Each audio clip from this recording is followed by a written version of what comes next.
မင်္ဂလာပါရှင်ကျမဒီနေ့သင်ကြားမယ့် Excel သင်ခန်းစာကတော့ editing ပဲဖြစ်ပါတယ် Excel ထဲမှာ editing ပြင်ဆင်မှုအပိုင်းကိုဘယ်လိုလုပ်ဆောင်လဲဆိုတာကိုလေ့လာမှာပဲဖြစ်ပါတယ်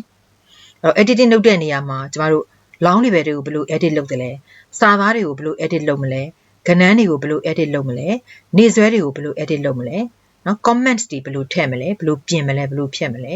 data တွေကိုတနေရာတနေရာဘယ်လို copy ကူးမလဲ data တွေကိုတနေရာတနေရာဘယ်လိုရွှေ့မလဲလုပ်ငန်းတစ်ခုကိုမှားပြီးလုပ်မိသွားရင်ဘယ်လိုပြန်ပြီးရယူမလဲနော်စင်းစရာထဲမှာတနေရာတနေရာအမြန်ရွှေ့ခြင်းဘယ်လိုသွားမလဲနော်ဒါတွေအားလုံးကိုလေ့လာမှာပဲဖြစ်ပါတယ်နော်ပထမဆုံးအနေနဲ့ editing long level ကိုလေ့လာကြည့်အောင် long level ဆိုတာနော်ဒီ cell တစ်ခွက်ကနေပြီးတော့နော်ကျန်တဲ့ cell တွေကိုဖြတ်တန်းပြီးစာသားတွေကိုတောက်လျှောက်ရှည်လိုက်ရေးတာကို long level လို့ခေါ်ပါတယ်long level နဲ့ရိုက်တဲ့စာသားတွေမှာကျမတို့ကသူ့ကိုစရိုက်တဲ့နေရာမှာကလစ်နှိပ်ထားမှသာ formula bar မှာတွေ့ရမှာဖြစ်ပါတယ်။အခုဆိုရင်ကျမ A1 မှာကလစ်နှိပ်ထားလို့ formula bar မှာ Fortune Computer Showroom ဆိုတာကိုမြင်နေရပါတယ်။တကယ်လို့ကျမ B1 မှာနှိပ်လိုက်မယ်ဆိုရင်အဲ့ဒီစာသားကိုမမြင်ရတော့ပါဘူး။ C1 မှာနှိပ်မယ်ဆိုရင်လည်းမမြင်ရတော့ပါဘူး။အဲ့တော့ long level ဒီနော်စရိုက်တဲ့နေရာမှာနှိပ်မှသာစရိုက်တဲ့ cell နေရာမှာ cell pointer ကိုကလစ်နှိပ်ထားမှသာဒီ long level ကိုတွေ့ရမှာဖြစ်ပါတယ်။အဲ့ဒါလေးကိုသတိထားဖို့တော့လိုတယ်။ခုဆိုရင် formula bar မှာတွေ့နေရပြီကျမ showroom ဆိုတာကို sales center လို့ပြင်ချင်ပါတယ်မလိုတာကိုဖြစ်လိုက်မယ် sales center လို့ပြင်လိုက်ပါပြီเนาะဒါဆိုရင် Fortune Computer Showroom ဆိုတာနေပြီးတော့ Fortune Computer Sales Center လို့ဖြစ်သွားပါပြီအခုဆက်ပြီးတော့เนาะနောက်တစ်မျိုးလုပ်ပြပါမယ်ဒီခါကျရင် computer မှာကျမ S ကလေးကြံခဲ့လို့အစားသွင်းခြင်းတယ်เนาะ edit key ကိုသုံးမယ်เนาะ edit key ဖြစ်တဲ့ function key F2 ကိုသုံးပြီးတော့လုပ်ပါမယ်เนาะဒီ keyboard ကနေပြီးတော့ function key F2 ကိုနှိပ်လိုက်မယ် insertion point ကိုကျွန်တော်လိုချင်တဲ့နေရာရအောင်သွားမယ်ထည့်မယ်ပြီးရင် S လို့နှိပ်လိုက်မယ်နော်ဒါဆိုရင်ကျွန်မ inserting လုပ်လိုက်တာပဲဖြစ်တယ် enter button နှိပ်လိုက်မယ်နော်အဲ့တော့ဒါကကျွန်မ function key F2 ကိုနှိပ်ပြီးတော့ inserting လုပ်ပြတာပဲဖြစ်တယ်ခုနကလုပ်ပြတာကကြတော့ formula bar ကနေလုပ်ပြတာနော်အခုလုပ်ပြတာက function key F2 နှိပ်ပြီးတော့လုပ်ပြတာနော်အဲ့နှစ်မျိုးစလုံးကြိုက်တာသုံးလို့ရပါတယ်နော်ဒီတစ်ခါစာသားတွေကိုကျမတို့နော်လုပ်ငန်းလုပ်ကြည့်အောင်စာသားတွေနဲ့ပတ်သက်ပြီးတော့ computer scanner မှာကျမ scanner ဆိုတဲ့နော်တလုံးလေးပဲလိုချင်တယ်ရှေ့က computer ဆိုတာကိုမလိုချင်ဘူးဟုတ်ပြီနော်ဒါဆို computer scanner မှာကလစ်နှိပ်ထားမယ် formula bar မှာ cursor ရှိနေပြီနောက်ဘက်က computer ဆိုတာကိုသွားမယ် delete နှိပ်လိုက်မယ်ဒါဆို scanner ဆိုတာပဲကျန်ခဲ့မယ်နော်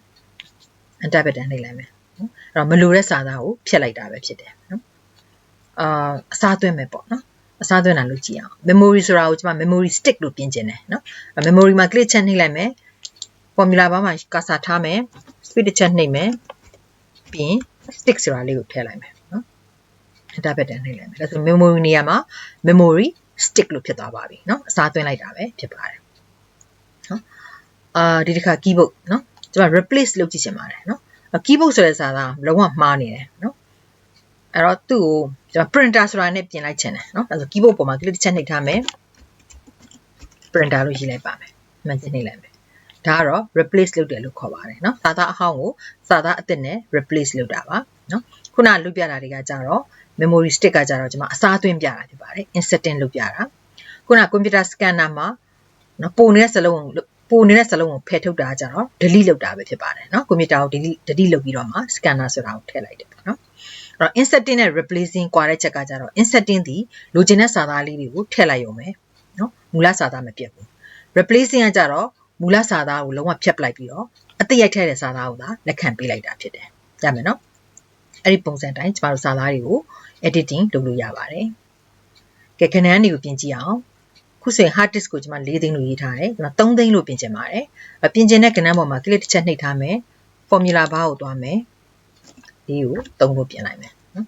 ပြီးရင် enter button လေးနှိပ်လိုက်မယ်4သိန်းကနေ3သိန်းဖြစ်သွားပြီနော်ဒါခဏန်းနဲ့ပတ်သက်ပြီးတော့ပြင်ဆင်မှုလုပ်တာဖြစ်တယ်နော်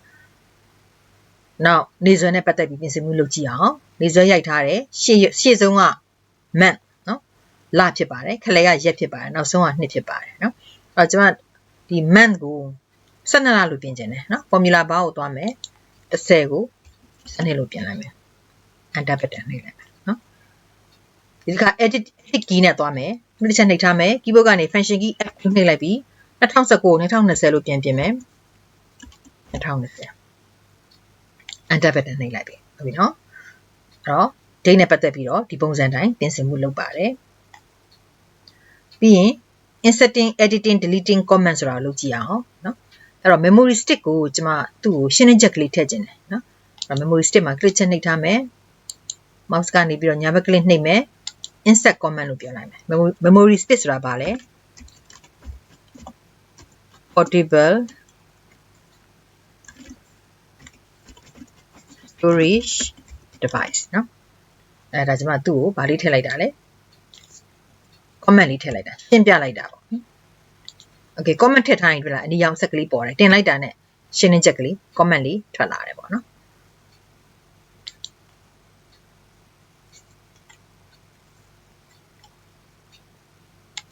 scanner ကိုရှင်းလင်းချက်ထည့်မယ်ဒီခါကျရင်ကျွန်မ menu ခေါ်ပြီးတော့လုပ်ကြည့်အောင်နော် review menu တွေကနေပြီးတော့ new comment လို့ပြောပြရပါတယ်နော်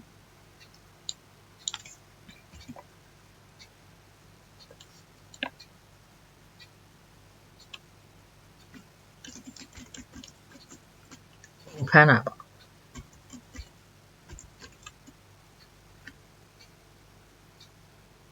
နော် picture တွေကို sketch လုပ်တာပေါ့နော်အဲ့တော့ scanner နဲ့ပတ်သက်ရင်သူနဲ့ပတ်သက်တဲ့ comment ကြမယ် memory stick နဲ့ပတ်သက်ရင်သူနဲ့ပတ်သက်တဲ့ comment ဆက်ကြမယ်ဟုတ်ပြီနော်ဒီအပေါ်ဟာကိုကျွန်မဗာနဲ့လုပ်ပြခဲ့လဲ mouse ကနေညာဘက် click နှိပ်ပြီးတော့ insert comment နဲ့လုပ်ပြခဲ့တယ်ဒုတိယဟာကိုကြတော့ review menu တွေက new comment နဲ့လုပ်ပြခဲ့တယ်နော်ဟုတ်ပြီဒါဆိုရင် comment ကိုကျွန်မပြင်ချင်ရော mouse ကနေညာဘက် click နှိပ်မယ် edit comment လို့ပြောမယ်နော် portable storage device နော်အဲ့တော့အဲ့မှာကျွန်မက portable data storage လို့ပြင်မယ်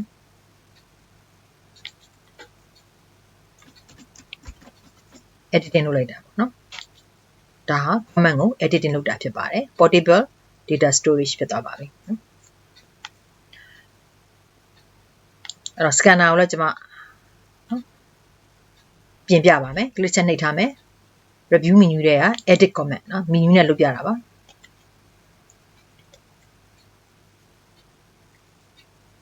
picture မှာ s ကလေးထည့်လိုက်မယ်ပေါ့နော်ဒါပြင်လိုက်တာပေါ့လွတ်တဲ့နေရာမှာနှိပ်လိုက်မယ်ဟောဒါဆိုပြင်ဆင်မှုလုပ်လို့ပြီးပါပြီ menu ကနေလို့ဒီအပေါ်မှာရှိတဲ့ ribbon bar တွေက button လေးနဲ့သွားတာဖြစ်ပါတယ်နော် okay comment ကိုမလိုချင်ဘူးဆိုရင်ရော memory stick မှာနှိပ်မယ် mouse ကနေညာဘက် click နှိပ်မယ် delete comment delete comment ဆို comment လုံးဝမရှိတော့ပါဘူးเนาะဒါ mouse ကနေညာဘက် click နှိပ်ပြီးဖြစ်တာပါ scanner ကိုလုပ်ကြည့်အောင် menu ကနေသွားကြည့်မယ် review menu တွေကနေပြီးတော့ delete ဆိုတာရှိပါတယ်အဲ delete မှာနှိပ်လိုက်ရင် comment ပြတ်သွားပါပြီဟုတ်ပြီเนาะ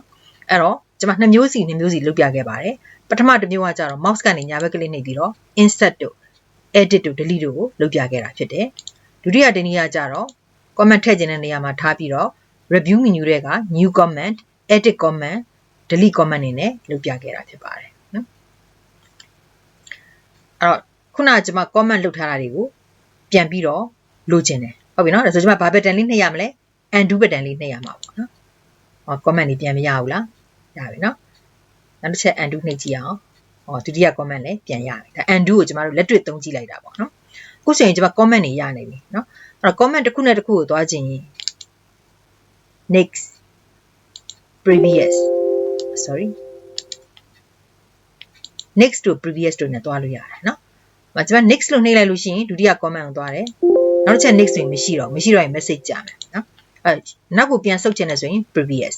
ရှေ့ကိုဆက်သွားခြင်း next เนาะအဲ့လိုမျိုးတွားလို့ရပါတယ်။ပြီးရင်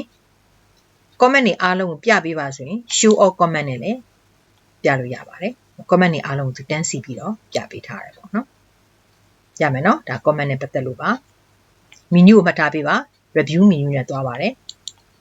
mouse ကနေလည်းညာဘက် click နှိပ်ပြီးသွားလို့ရပါတယ်နော်အခု comment တွေကိုမကြည့်ကျင်တော့ဘူးဆိုရင် show all comment မှာတစ်ချက်ပြန်နှိပ်လိုက်ပါမယ်နော် pointer ထောက်မှာပဲသူမြင်ရတော့မှာဖြစ်တယ်နော် okay ဒါဆိုရင် comment နဲ့ပတ်သက်ပြီးရမယ်ထင်ပါတယ်အခုဆက်ပြီးတော့ copying data ဆိုတာလုပ်ကြည့်အောင်နော် data တွေကို copy ကူးကြည့်မယ် Fortune Computer Sales Center ကို copy ကူးကြည့်ပါတယ် copy ကူးခြင်းနဲ့စာသားမှာ click တစ်ချက်နှိပ်ထားမယ် home tab ကိုသွားမယ် copy ဆိုတဲ့ pattern လေးရှိပါတယ်တစ်ချက်နှိပ်လိုက်မယ်ပြီးရင် cursor လေးကိုကိုလိုချင်တဲ့နေရာမှာချမယ် paste နဲ့ပြန်ခေါ်မယ်ဟုတ်ပြီနော်ဒါဆို fortune ဆိုတာနောက်တစ်စုံရလာပြီ cursor ကိုနောက်တစ်နေရာရွှေ့မယ် paste နဲ့ထပ်ခေါ်မယ် cursor နောက်တစ်နေရာရွှေ့မယ် paste နဲ့ထပ်ခေါ်မယ် copy ဒီတစ်ခါပဲလုပ်စရာလိုတယ် paste နဲ့အချိန်ချင်းပြန်ခေါ်လို့ရပါတယ် copy ကိုနောက်တစ်မျိုးလုပ်ပြပါမယ် memory stick ကိုကျွန်မ copy ကူးပါမယ်ကူးချင်တဲ့နေရာမှာ click ချက်နှိပ်ထားမယ် keyboard ကနေ control C လို့နှိပ်လိုက်မယ် cursor လေးကိုလိုချင်တဲ့နေရာရွှေ့မယ် keyboard ကနေ control V လို့ခေါ်လိုက်မယ်ဟုတ်ပြီနော်ဒါဆိုရင် memory stick ဆိုတာလေးကို paste လုပ်ပြီးသားရလာပါပြီသူရဲ့ comment လေးပါလာပါတယ်နော်အဲ့တော့ဒါဒီ shortcut key နဲ့သွားတာဖြစ်ပါတယ်နော်ခုနကပထမကျွန်မလုပ်ပြခဲ့တာကြတော့ဒီ home tab ထဲက copy button နဲ့သွားတာ paste နဲ့ပြန်ခေါ်တာဒုတိယလုပ်ပြတာကြတော့ shortcut နဲ့သွားတာ control C copy ကူးမယ် control V paste လုပ်မယ်เนาะအဲ့တော့ copy ကူးရဲဆိုတာဟာမူလနေရာမှာလည်းရှိတယ်နောက်နေရာတွေမှာလည်းတစ်စုံစီပွားပြီးတော့ယူတာကို copy ကူးတယ်လို့ခေါ်တာဖြစ်တယ်เนาะဒီခါကျရင်ကျွန်မ move လုပ်ကြည့်ချင်ပါတယ်เนาะဒီ printer ဆိုတာလေးကို move လုပ်ချင်ပါတယ် printer မှာ click ချက်နှိပ်ထားမယ် cut button နှိပ်မယ်เนาะပြီးရင်လိုချင်တဲ့နေရာကိုရွှေ့မယ်ပြန်ခေါ်မယ် paste နဲ့ပြန်ခေါ်မယ်เนาะအဲ့တော့မူလနေရာမှာမရှိတော့ဘူးနေရာအသစ်ကိုရောက်လာတာဖြစ်တယ်เนาะဒါဒီ move လုပ်တာပဲဖြစ်ပါတယ်เนาะ okay ဒါဆို shortcut key နဲ့လုပ်ကြည့်အောင် printer မှာ click နှိပ်ထားမယ် keyboard ကနေ control ရဲ့ X ရနှိပ်ပါမယ်ပြီးရင်သူ့ရဲ့နေရာအသစ်မှာ click နှိပ်မယ် control ရဲ့ V ရနဲ့ပြန်ခေါ်ပါမယ်အဲ့တော့ copy ကူးတာရော move လုပ်တာရောနှစ်ခုစလုံးမှာကျမတို့ shortcut key တွေရှိပါတယ်နော် copy ကူးမယ်ဆိုရင် control C နှိပ်ရပါတယ်ပြန်ခေါ်မယ်ဆိုရင် control V နှိပ်ရပါတယ် move လုပ်မယ်ဆိုရင် control X နှိပ်ရပါတယ်ပြန်ခေါ်မယ်ဆိုရင်နော်နေရာပြန်ချမယ်ဆိုရင် control V နဲ့နေရာချပေးရပါတယ်အဲ့တော့ copy နဲ့ move ရဲ့ကွာခြားတဲ့အချက်ကကြတော့ copy ကူးတယ်ဆိုတာမူလနေရာမှာလည်းရှိတယ်နောက်တစ်နေရာမှာလည်းပုံစံတူပွားယူတယ် move လုပ်တယ်ဆိုတာကြတော့မူလနေရာမှာလုံးဝမရှိတော့ဘဲနဲ့နေရာအသစ်ကိုအပြီးရွှေ့သွားတာပဲဖြစ်တယ်ဟုတ်ပြီနော်အဲ့တော့ copy နဲ့ paste တွေကိုလုပ်တတ်မယ်လို့ထင်ပါတယ်ဒီ memory stick ဆိုတာလေးကျွန်မမလိုချင်ဖြတ်မယ်နော် click တစ်ချက်နှိပ်ထားမယ် delete နဲ့ဖြတ်လိုက် comment ကြီးလည်းဖြတ်လိုက်မယ် comment လည်းရှုပ်နေဖြတ်လိုက်မယ် delete comment okay ဒါဆိုရင်ကျွန်မ undo redo ဆိုတာကိုသေချာလေးလုပ်ပြပါမယ်ကြည့်အောင်ပထမဆုံးကျွန်မ mouse လို့ရေးလိုက်မယ်နော် mouse လို့ရေးပြီးတော့မှ keyboard လို့ပြန်ရေးမယ်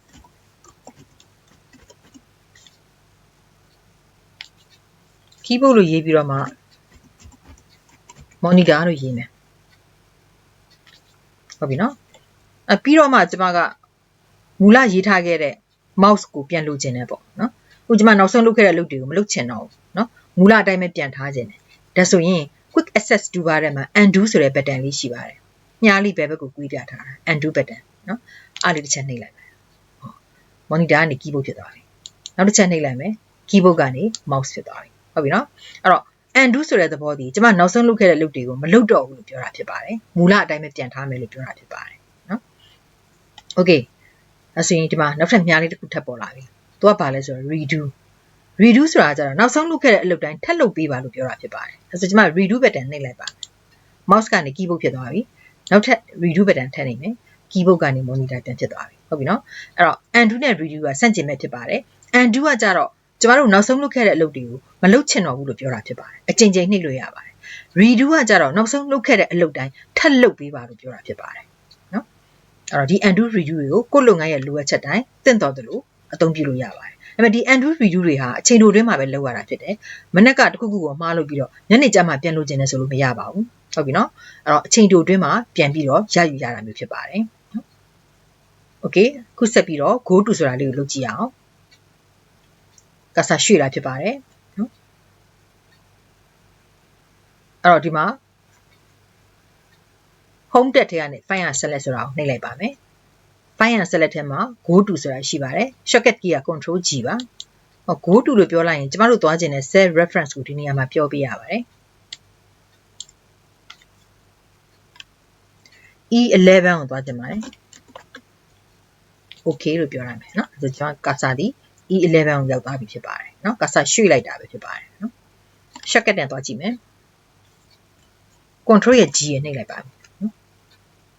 ဒီခါကျရင်ကျွန်မကထိတ်ဆုံးကိုပြန်ရောက်ချင်တယ် A1 မှာ A1 လို့ရိုက်လိုက်မယ် okay နော်အဲဆိုရင်ထိတ်ဆုံးနေရာကိုပြန်ရောက်သွားပါပြီနောက်တစ်မျိုးရွှေ့ကြည့်မယ်နော် go to special နဲ့တွားကြည့်ပါမယ် comments တဲ့နော်ကျွန်တော်တို့ဒီမှာ comments တွေရေးထားတယ်လေ okay ဒါဆို comment ရေးတဲ့နေရာကိုရောက်သွားပါပြီ second နဲ့ပဲတွားလိုက်မယ် control G ပြီးဒီမှာ special ဆိုတာကိုနှိပ်မယ် constant နော် constant ရှိတဲ့နေရာကိုတွားမယ်ပုံစံ constant ဖြစ်နေတဲ့နေရာတွေကစာအုပ်ဒီထဲမှာထားမယ်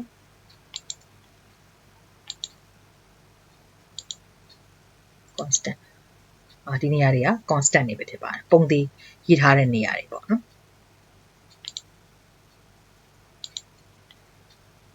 နောက်တစ်ခါ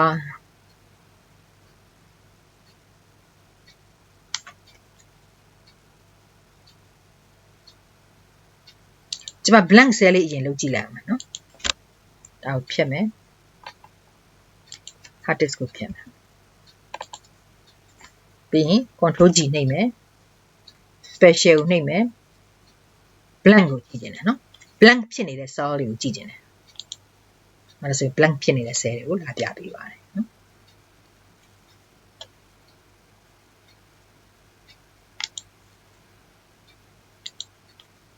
နောက်တစ်ခုထပ်လုပ်ကြည့်မယ်ဒီစင်းစရာတွေက last cell ကိုတွားချင်ပါတယ်နောက်ဆုံး cell ပေါ့နော်စင်းစရာရဲ့နောက်ဆုံး cell ကိုတွားချင်တယ်ဒီနေရာပါနော်စင်းစရာမှာကျွန်တော်တို့နောက်ဆုံးညာဘက်အစွန်ဆုံးတောင်ပေါ့နော်